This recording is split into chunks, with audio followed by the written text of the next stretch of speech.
আক্রমণ ছিল রহমতগঞ্জ অনুকূলে, গোলকিপার রক্ষা করলেন। আসলেই দুর্দান্ত খেলেছে নবাবগঞ্জের গোলকিপার, দুর্দান্ত খেলে। আক্রমণে নবাবগঞ্জ সরকারি প্রাথমিক বিদ্যালয় গোলকিপার বল সেভ করলেন।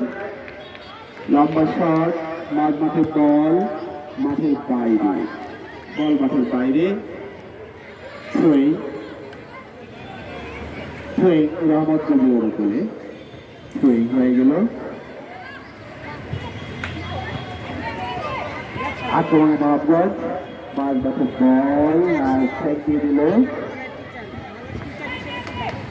আর রক্ষা করলো বিনিময়ে নবাবগঞ্জ সরকারি প্রাথমিক বিদ্যালয় অনুকূলে করছে। হয়ে গেল, মাঝ মাঠের বল। আক্রমণে নবাবগঞ্জ, রক্ষা করলেন গোলকিপার। মাঠের উত্তর প্রান্তে নিয়ে বল মাঠের বাইরে। নবাবগঞ্জ সরকারি প্রাথমিক বিদ্যালয় অনুকূলে, দুঃখিত, রহমতগঞ্জের অনুকূলে